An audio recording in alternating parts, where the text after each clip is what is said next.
Ce qui pousse souvent au divorce, ce n'est pas forcément l'infidélité des partenaires.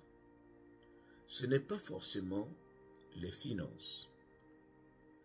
Ce n'est pas forcément la mort d'un enfant ou quoi que ce soit. Parce que ce que je viens de citer, Supra, ce sont des résultantes, ce sont des conséquences de quelque chose.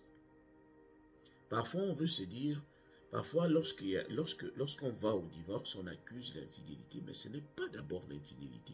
L'infidélité, c'est le résultat, c'est la conséquence. Il y a quelque chose qui a conduit à l'infidélité. Je vais m'expliquer. Il y a ce qu'on appelle les attentes non élucidées. Et les attentes non élucidées sont trempées dans le ventre de la non-communication.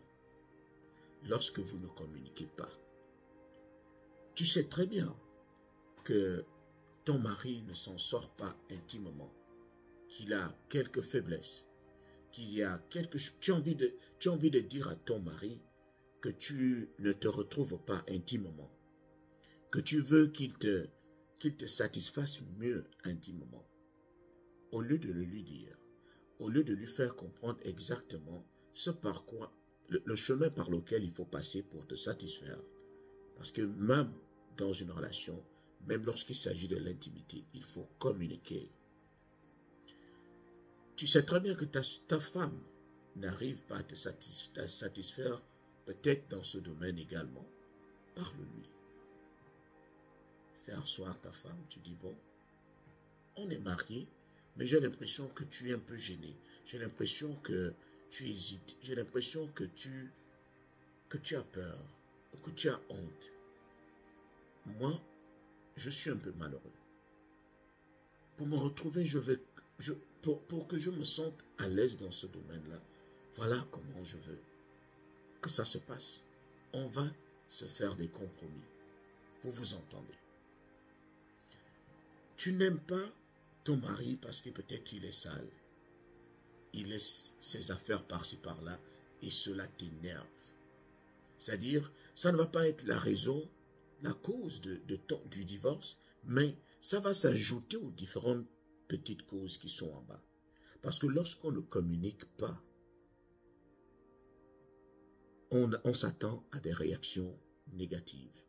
Lorsque tu ne communiques pas et que tu avales un jour ou un autre, tu vas craquer et tu vas appuyer sur le bouton déranger.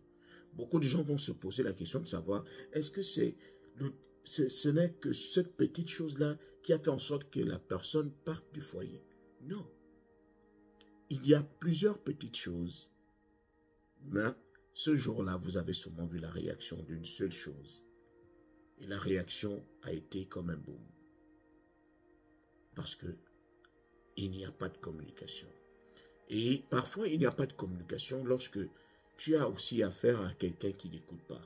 Parce qu'il peut aussi arriver que la femme soit de nature à bien communiquer, mais lorsqu'elle a un homme qui est strict, qui ne veut rien entendre, c'est-à-dire même pour qu'on lui fasse des reproches sur sa performance dans leur intimité, il ne veut rien entendre. C'est-à-dire lorsque la femme lui dit non, j'aime quand on me traite de cette manière. Oh, mais tu dois être une femme vulgaire. Non. Puisqu'elle a peur que tu... Parfois, elle est obligée de se taire parce qu'elle a peur que tu la juges. Elle a peur que tu la traites de femme vulgaire. Elle a peur que tu te dises que c'est sa performance passée qui est en train d'agir. Du coup, elle va se taire et elle va rester dans le silence en train de souffrir jusqu'au jour où elle va dire « Non, je vais aller voir si l'herbe est plus verte ailleurs. » Il en est de même pour l'homme. Imaginez cet homme-là qui est pasteur, il tombe sur sa femme. Il veut bien se lâcher, mais peut-être sa femme hésite et dit non, non. Si on se lâche d'une certaine manière, c'est un pasteur, j'ai peur qu'il me traite de... Alors que lui, il veut se lâcher. Il veut se retrouver. Donc parfois, la communication est importante. Peu importe le domaine dans lequel vous êtes, que vous soyez dans le domaine religieux, au contraire, même dans le domaine religieux, vous êtes censé communiquer. Vous n'êtes pas censé garder dans votre cœur. Si ça ne va pas, vous communiquez. Mettez la communication au centre de votre foyer.